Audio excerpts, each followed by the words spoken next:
sayings of the Prophet, such as "Seek knowledge from the cradle to the grave," and "Verily, the men of knowledge are the inheritors of the prophets," have echoed throughout the history of Islam and incited Muslims to seek knowledge wherever it might be found.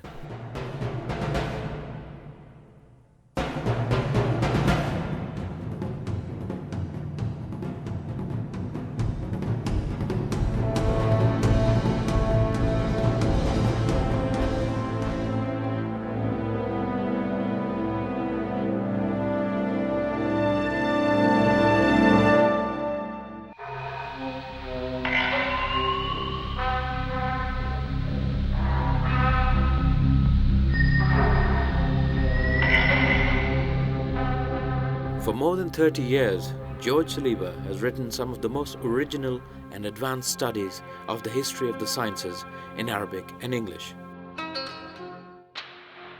After completing his education in Beirut and his PhD in Islamic Science from the United States in 1979, George Saliba joined the faculty at the Columbia University in New York City, where he became professor of Arabic and Islamic Science.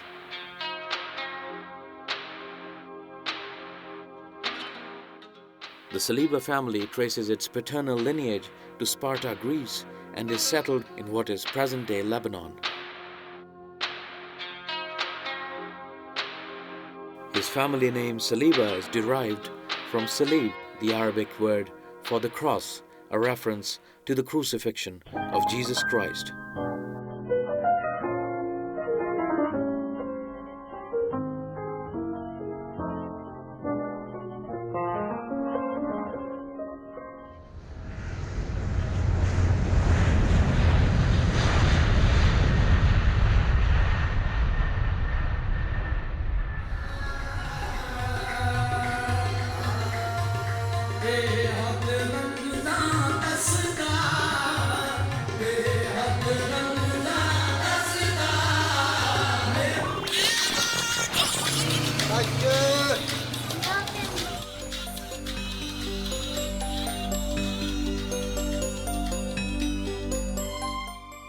George Saliba joined us at the Wazir Khan Mosque located inside the walled city of Lahore near the Delhi Gate.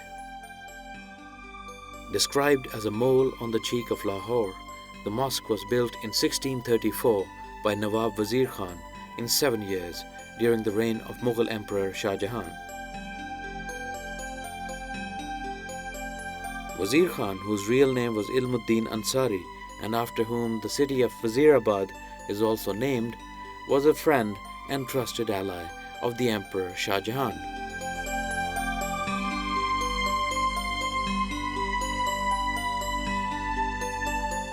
Before becoming the viceroy, Wazir Khan's real profession was that of a hakim or doctor to the royal court, who after successfully treating Queen Noor Jahan won accolades as a court physician and was appointed Grand Vizier to Shah Jahan.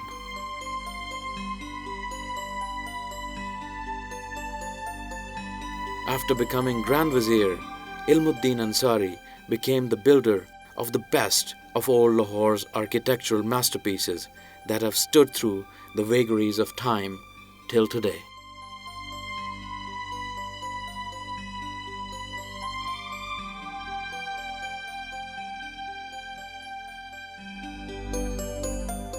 Today we will talk to George Saliba with a perspective to understand the nature of decline in science in one civilization from the end of the 16th century and towards the rise of the dynamic, capital-driven engines of scientific production in Europe and the New World. We will also look at the changing economic, political, and cultural conditions of that age till today from a science-oriented point of view.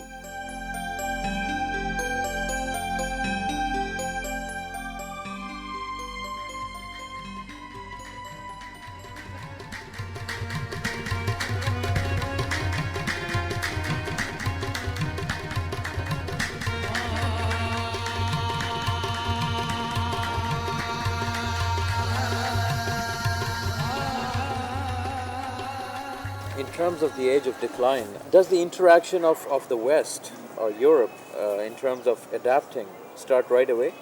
It is not accidental. that when we begin to see, after the 16th century, a almost meteoric rise of science in Europe to the deprivation of all other civilizations. Not only Islam went into decline, the Chinese civilization in comparison also went into decline. The Indian civilization also went into decline. The Arabs were the inheritors of the scientific tradition of late antiquity. They applied themselves directly to the original Greek sources and corrected and verified earlier knowledge, elaborated, added, and transformed it dynamically with the help of a socio-economic process. During most of its history, the Islamic civilization has been witness to a veritable celebration of knowledge. That is why every traditional Islamic city possessed public and private libraries, and some cities like Cordoba and Baghdad boasted of libraries with over 400,000 books. They also had bookstores selling a large number of books, which people bought habitually. It was a culture of the book, and this ensured that they preserved this scientific tradition before passing it on to Europe.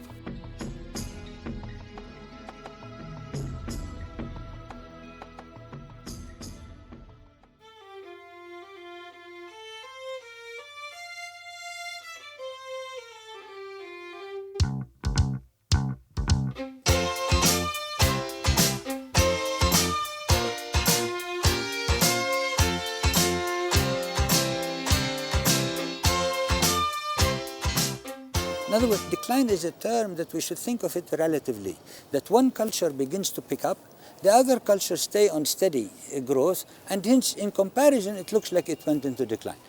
And why do we have to locate it around the 16th century? The reason is the following, that people actually have not looked at it, and I think have not investigated it enough, is that at the end of the 15th century, in 1492 in particular, we have a tremendous global shift in perceptions, global shift in real events in the globe, and namely the discovery of the New World by a man called Christopher Columbus.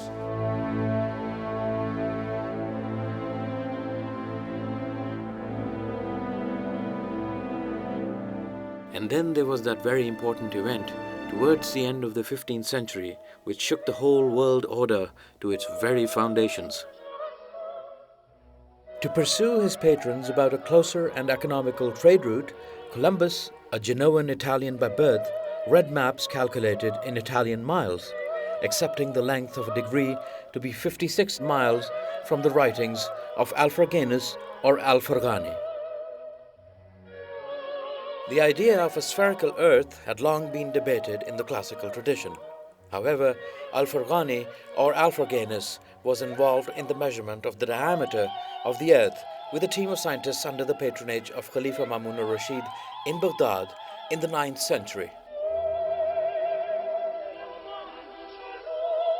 It was Alfargani who corrected earlier astronomers such as Ptolemy and their argument about the spherical or flat nature of the planet. Columbus made good use of Farghani and Idrisi's works when no educated or influential European believed that the earth was in fact round. Columbus calculated the circumference of the earth as 25,255 kilometers at the most, and the distance from the Canary Islands to Japan as 3,000 Italian miles. He did not realize that Ahmad al-Farghani had used the Arabic mile, which was a third larger than the Greek or Latin nautical mile used in Italian maps at that time.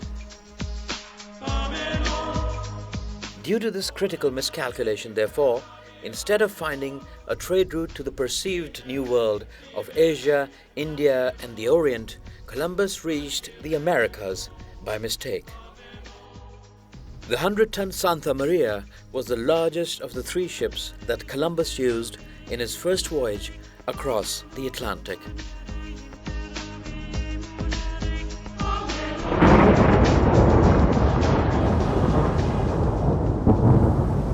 Columbus's 1492 voyage came at a critical time when European nation-states needed wealth to compete with each other.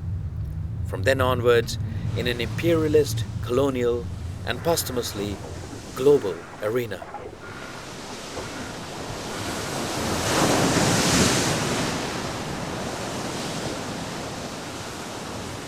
The discovery of the New World by Christopher Columbus in 1492 was an event that not only disrupted almost all of the well-established Euro-Asian trade routes that used to siphon commercial wealth into the Islamic lands for centuries, but it also brought new raw materials into European countries, just as those same materials were almost completely depleted in the Islamic lands.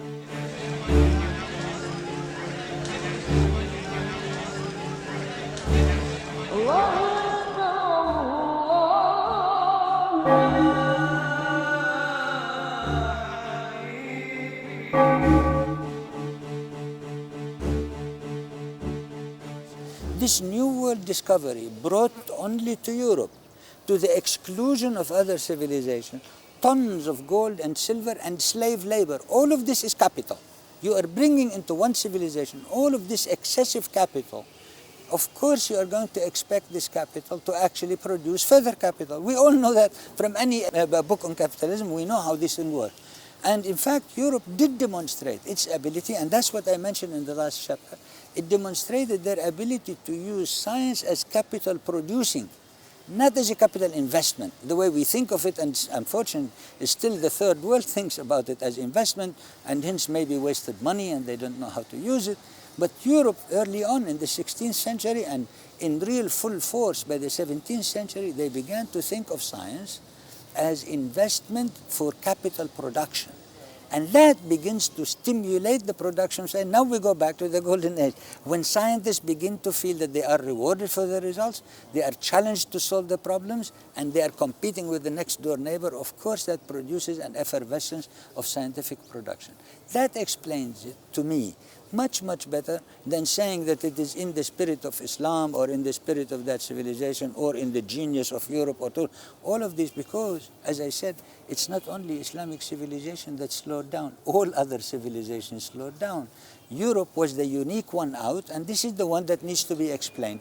And the best way I can explain it is to say that Europe profited from all of this new wealth that came from the New World and new slave labor to the deprivation of the Islamic world, because all the trade routes that used to go right across the Islamic civilization are now circumvented, and they're going in the Atlantic and right around Africa to the exclusion of the Islamic world. So as a result, you have the impoverishment of the Islamic world.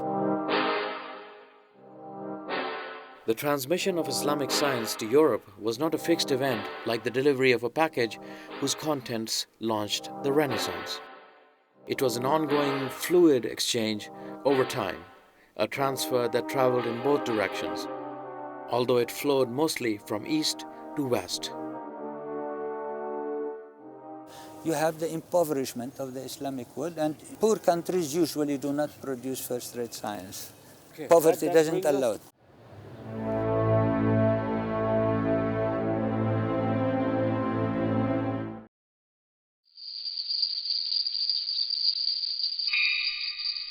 Between the year 1500 and the year 1550, the Islamic world was split into three major empires rather than being one empire. It split into the Ottoman Empire, the Safavid Empire, and the Mughal Empire, of whose science we see right around us.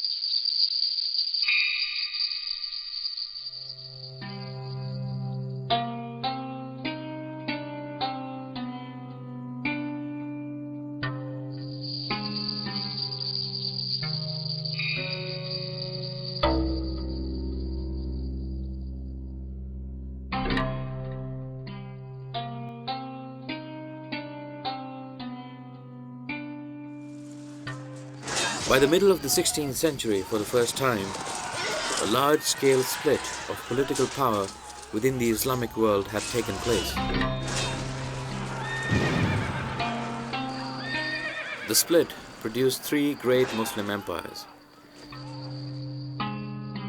The Safavid Empire, 1502 to 1736,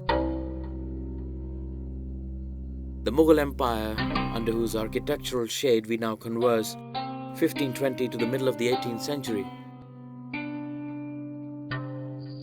and the last and the longest lasting empire, the Ottoman, 1453 to 1920.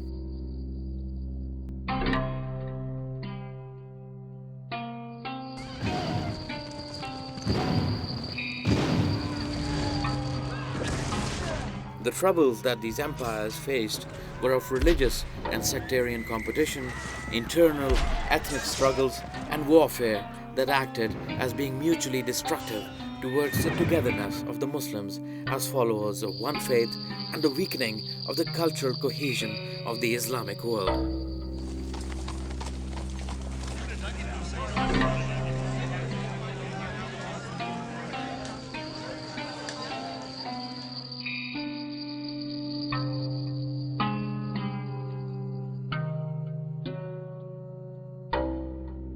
So that usually does not come all by itself. It came because of this world shifts. The whole world was reorganized after 1500.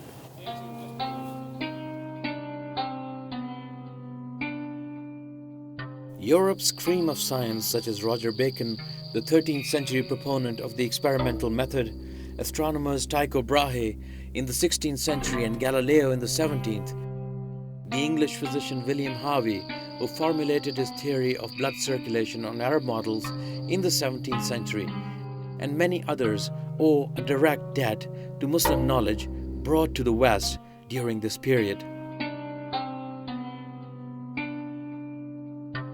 Translators such as Gerard of Cremona from Italy, Adelard of Bath from England,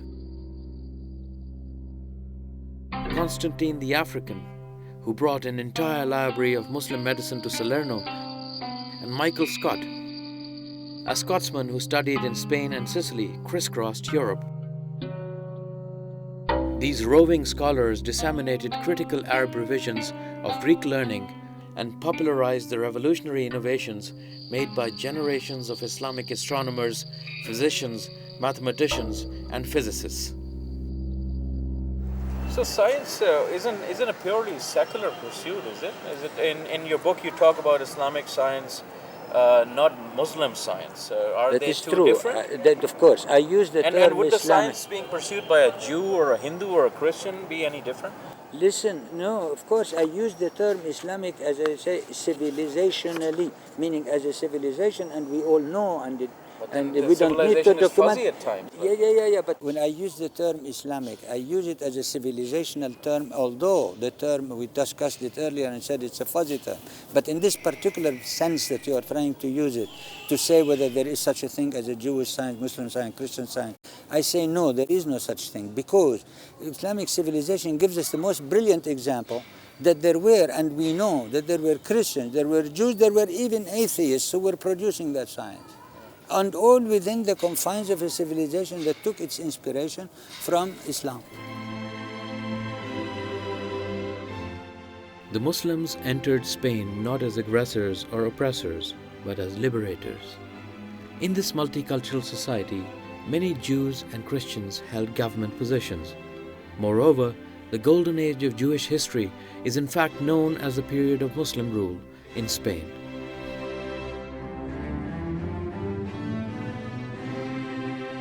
Islam allowed the Jews to flourish in Spain with the example of the renowned philosopher Moses Maimonides, or Musa ibn Maimun.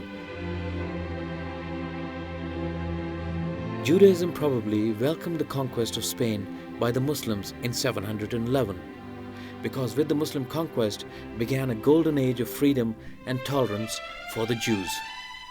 They freely entered the fields of government, science, medicine, and literature. Spain was home to by far the largest and most brilliant Jewish community in Europe, while elsewhere the Jews were hounded and persecuted.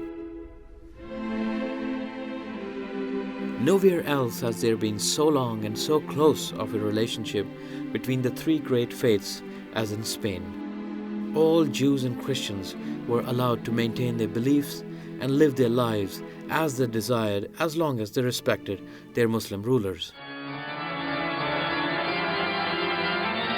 Mashallah ibn Atari was a Jewish astronomer from Basra and a leading 8th century astrologer. His name is based on the Arabic phrase Mashallah, which indicates the acceptance of God's will. And the name is usually Latinized as Marsala, and the Masala crater on the moon is named after Mashallah.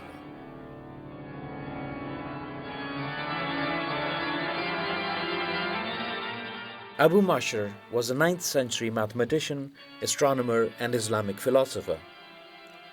His works were translated into Latin and were well known amongst European scientists and mathematicians during the Middle Ages.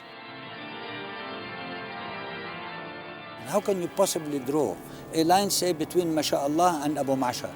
How can you draw a line, say, between Abu Bakr al-Razi, who was an atheist, and say Bayruni or Ibn Sina or any of them? So where is the separation line? As a result of the compassion that Islam displayed towards its non-Muslim inhabitants, many of them embraced Islam.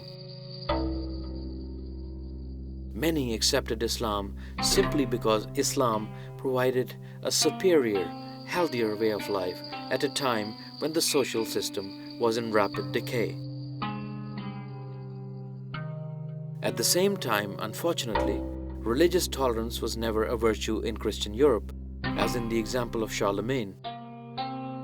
Charlemagne was a devout Catholic king with warlike designs against the Muslims of Baghdad and Cordoba, and had a close relationship with the papacy in Rome.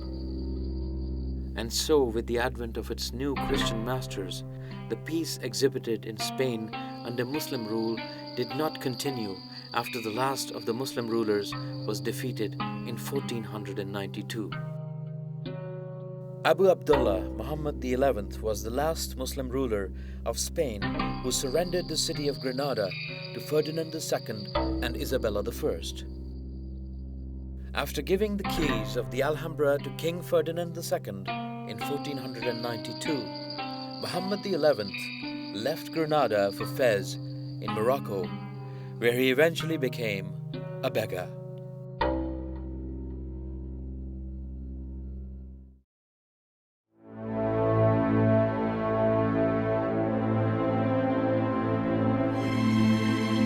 The oldest university in the world, which is still functioning, is the 1100-year-old Islamic University of Fez in Morocco, in a land where Muslims, Christians, and Jews lived for the most part peacefully for many centuries.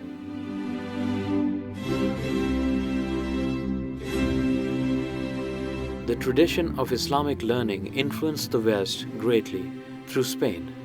Here, translations began to be made in the 11th century, mostly in Toledo, of Islamic works into Latin, often through the intermediary of Jewish scholars, most of whom knew Arabic very well.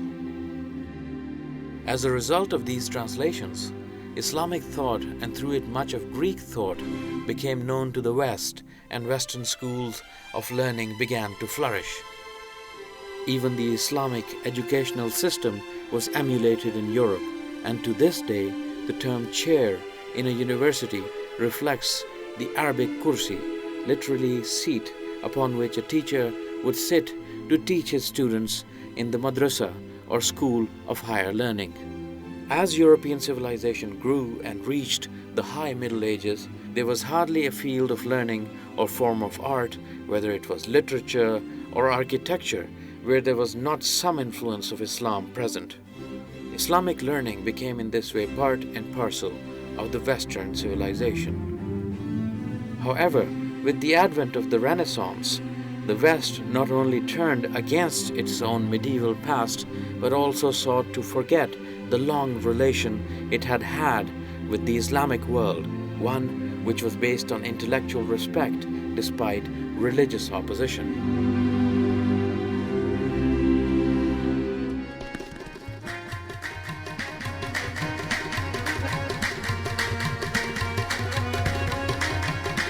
How would an appreciation of the history of science, because what we talked about is all history of science and the various aspects of it, how would it help us today, in a nutshell? The lesson that we can draw from this historical experience. The example of the corporate sector is this is an immediate. You can apply it. You can apply it tomorrow, and if we would not have reached this result.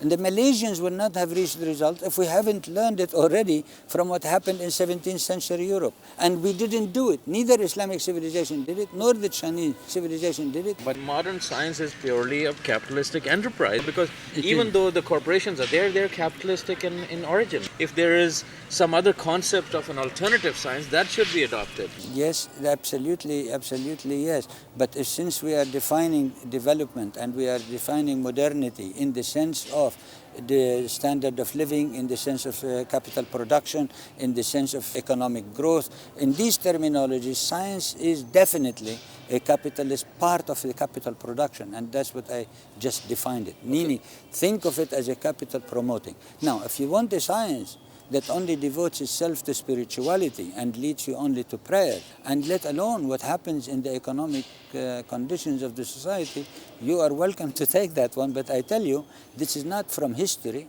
what we learned from history. This is not how development took place. This is not how modernity took place. Modernity took place when science made that passage and became part and parcel of the production of capital. And in that sense, it is a capitalist enterprise. So capital is part of it.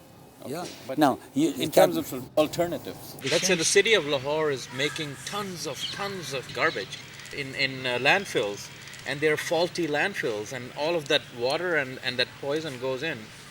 And what purpose is that kind of cosmetic capitalism serving when you can't take care of that? So there's got to be an alternative. No, there is a confusion. I don't understand capitalism this way. What I meant by capital is the economic growth, and I mean by the economic growth is the economic sustenance of a country, and it doesn't have to be capitalist. I can think even of a socialist system that actually also deploys science to improve the material conditions of man as a raising of capital, as a raising of actually production that will better life. I don't mean to say that I should condone the concept of exploitation that you are thinking of, that it is not the capitalist exploiting capital, that it is in the negative sense of capitalism. That I don't think is a necessary result of science. Science should not be put into becoming a tool of exploitation.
Columbus's breakthrough into the so-called New World gave the West a burning zeal to fire the spirit of the Age of Discovery in the next century, which witnessed a dogged persistence to search for more lands to be, well, discovered. More resources to acquire, and more colonies and slave labor to entrap.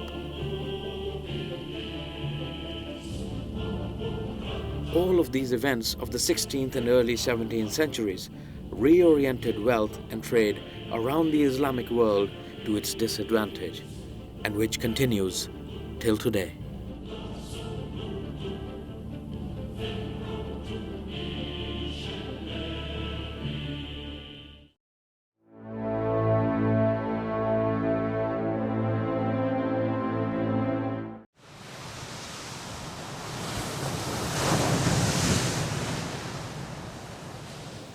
The discovery of the New World initiated a dynamic cycle of wealth that led to major scientific developments in Europe during the 16th and 17th centuries.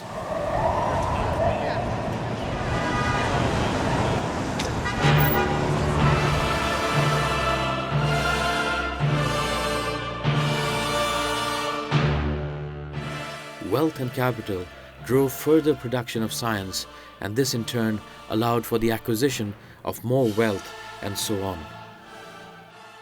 Now, what are the social, political, and economic dimensions of present scientific production in today's world? In today's world, I will underline it further and further. I want everybody to pay attention that every single corporation that I know of has a division that is called Research and Development Division. R&D. Which means that we have, modern world has already developed the concepts that were developed in Europe in the 17th century up to their logical limits, in the sense that science itself begins to be capital investment and capital production. So now it is incorporated within the concept of incorporations, within the concept of economic development. Science is part and parcel of it. That's how the modern world of it. And if we keep thinking that we can develop, or the underdeveloped world can become developed by just translating scientific text from the developed world, I think they are mistaken. And until they find a way of translating that scientific production that they translate into an economic profit and building the economic in the same sense that the departments of research and development in corporations build those developments into the economic profit, you are not going to catch up. That's my recipe for all development problems, is to try to make science a production tool rather than an investment pithole, so to speak.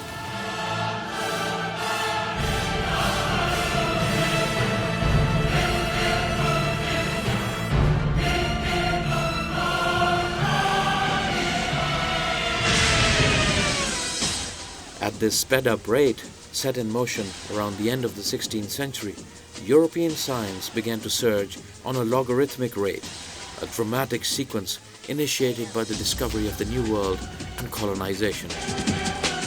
The process is still going on and can be observed if we look deeper into the close relationship between modern-day corporations and scientific production.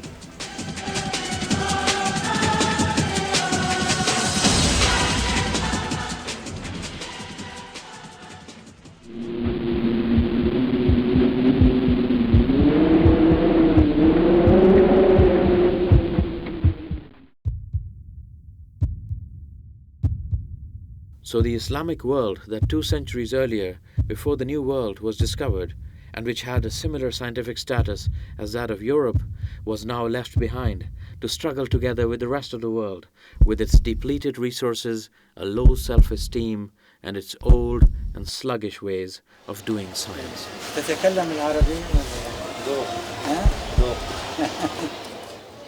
We are behind or in some way lagging in the scientific arena? Again, one should not isolate a specific country because, as I said earlier, in the same way we can't isolate a specific civilization. I think these terms of which is backward, which is developed, which is not under, all of those are relative terms. And you are still speaking of a first industrial world that is producing science as a money-making mechanism, as a tool of production of capital. That science is not a waste of time, and it is not just expenditure, and it's not a charity that we do it to children to teach them in schools, and hence we gain political profit out of it. Science has to be thought of as the main motivation mechanism for the production of capital for the purposes of development. And from my recent experience, I just, to my most pleasurable experience, discovered another Muslim country like Malaysia, by the way, which happens to have 3 ministries of education, and 20% of its capital is spent on education. When you do that, then you develop very quickly. You see, in other words, if you reorient yourself and begin to think of science as a money production, then investment in education, investment in science begins to pay off, and then development will follow. And these ideals about the Asian tigers and Malaysia, Malaysia is living up to that idea. Malaysia, actually, I heard it from the minister of the third ministry, of the highest ministry that they have, is a ministry for science, technology, and invention. Very important. I heard it from his own mouth. He said, you scientists, I want you to take your science to market. What is he saying? He is saying that I want you to think of science as an investment tool and as a capital raising tool. So if you do that, then yes, you can see that Malaysia actually caught up. Those tigers are catching up because they learned the lesson.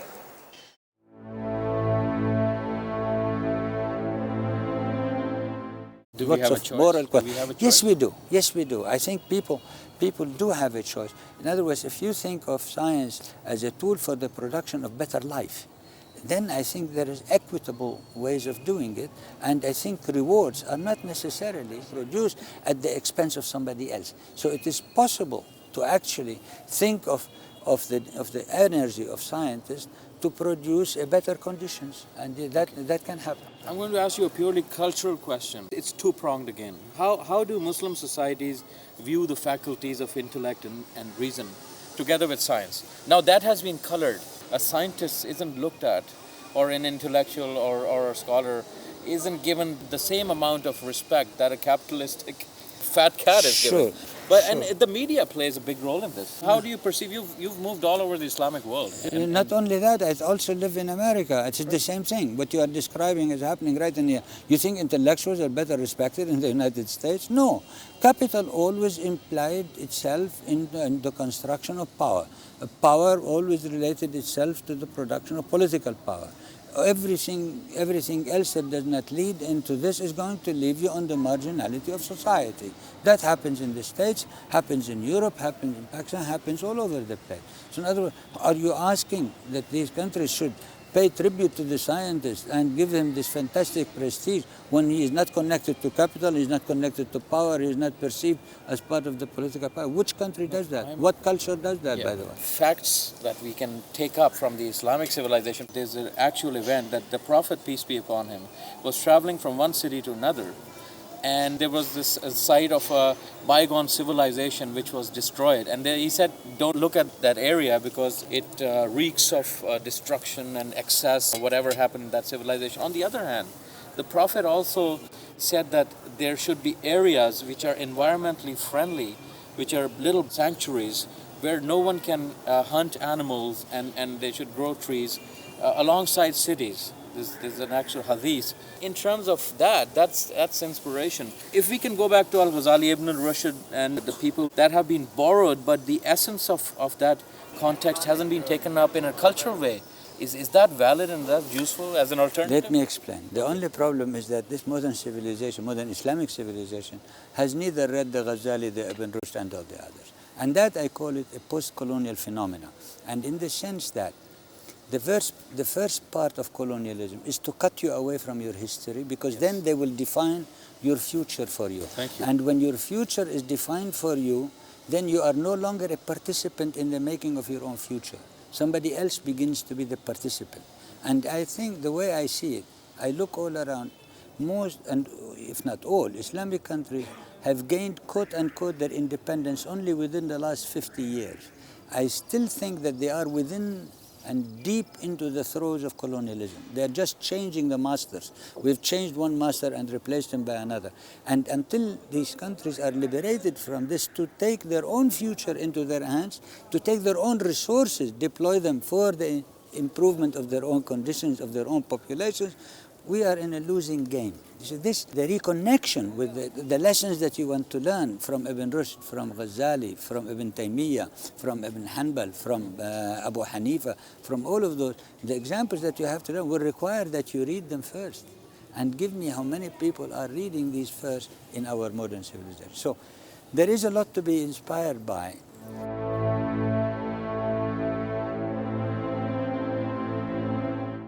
There is a lot to be inspired by. For example, I'll give you a beautiful quotation from Abu Hanifa.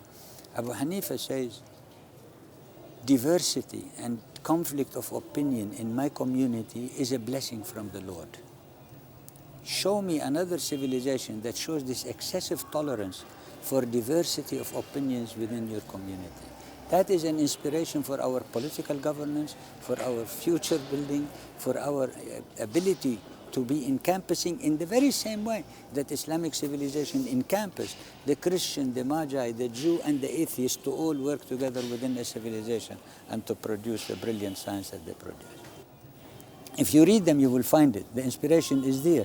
But again, that is an enterprise of rebuilding the identity, of rebuilding your own history, away from what is imagined for your history to be by the colonial power. In terms of the transformation that happened then, is applicable now.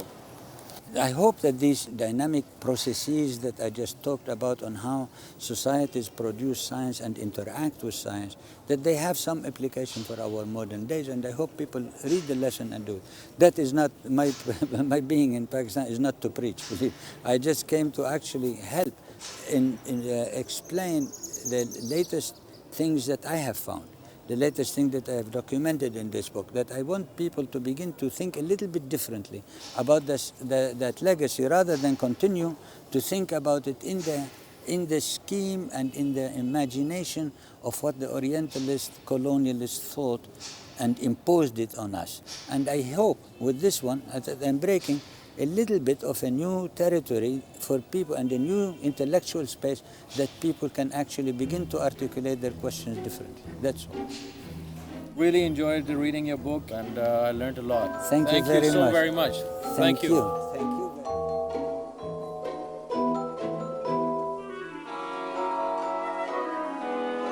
And these beautiful surroundings, I couldn't be any happier. Cut. History is witness to the fact that by about the 15th century AD, much had been borrowed or pirated from the Islamic scientific tradition. However, once the canons of knowledge were embedded in the sciences after embracing Arabic as a vehicle for transferring knowledge, there was a lingering sense of infamy to acknowledge this. Now it was only natural, as the academies where men of science were financed, to further their research, to think out new ideas and to produce new scientific discoveries in competition with other academies, scientists and royal houses. The academies, in conjunction with the commercial world, now look towards the progenitors of the new world for new sources of wealth to replenish and continue scientific research. This was a situation not too different than that of early 9th century Baghdad, with the institution of the academy now becoming the norm in Europe.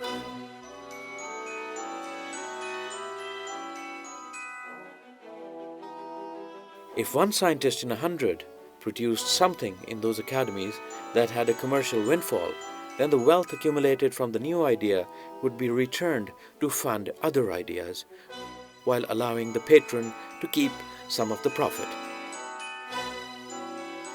Latin translations of Arabic texts became readily available to merge into the Renaissance sciences. Following this, the need for learning Arabic to decipher knowledge became less and less valuable, and the decline of the Ottoman Empire helped in becoming a catalyst to this development. From then onwards, the West emphasized more on the cultural side of the Orient instead. A legitimized renewal of interest in the intellect of the world of Araby, with attached connotations of the exotic Orient, at times noble, at times savage, alongside the skillful customizing of the finer points of the science, society and culture of the Muslims, gained approval or legitimization around the 17th century, and therefore contributed more to the establishment of Arabic as an academic discipline in the last couple of centuries. But of course, this happens much later, after Europe had relished the knowledge of the Islamic civilization and satisfied its own needs to take on the world by incorporating the strengths and brilliance of the Islamic civilization at its own discretion into its own way of life. Al-Jabr, Al-Kimia, Al-Manna, Amir, Al-Bahr, Qirat, Al-Ambar, Al-Truth, Sifr.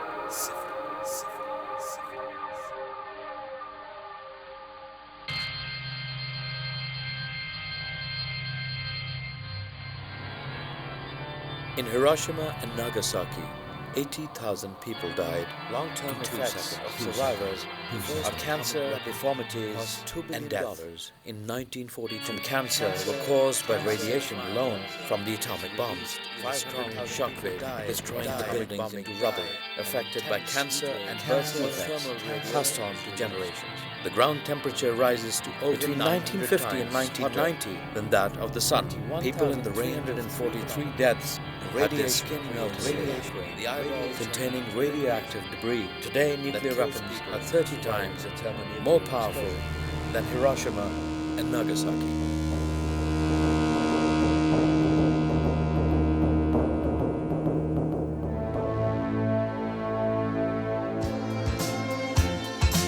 We've arranged a global civilization in which most crucial elements profoundly depend on science and technology. We've also arranged things so that almost no one understands science and technology. This is a prescription for disaster. We might get away with it for a while, but sooner or later, this combustible mixture of ignorance and power is going to blow up in our faces.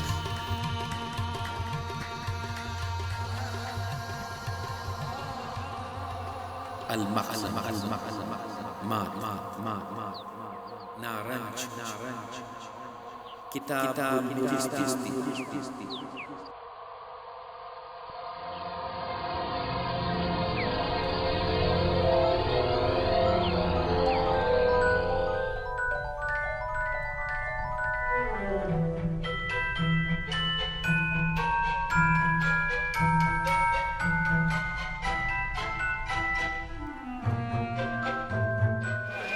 I go to the corner and read the inscription there. Yes.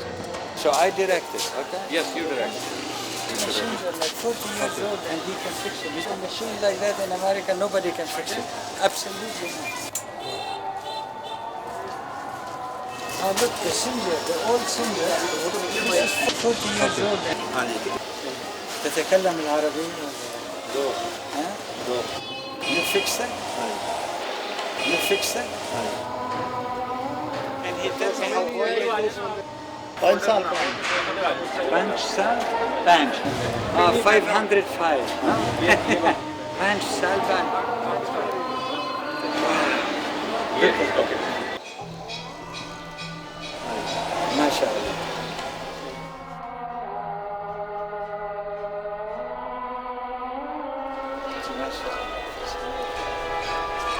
This is very good.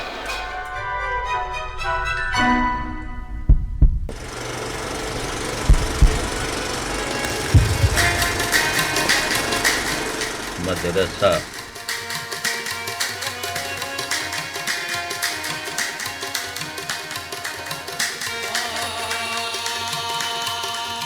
असरे हाजिर मलकुल मौत है तेरा जिसने कब्ज की रूह तेरी दे के तुझे फिक्र माश दिल लरसता है हरीफाना कशाकश से तेरा जिंदगी मौत है खो देती है जब ज़ौक़ खराश उस जुनू से तुझे तालीम ने बेगाना किया जो ये कहता था खिरत से कि बहाने न तराश फैज़ फितरत ने तुझे दीदे शाही बख्शा जिसमें रख दी है गुलामी ने निगाहे खफ़ाश मदरसे ने तेरी आँखों से छुपाया जिनको खलवते को हो बियाबां में वो असरार हैं फाश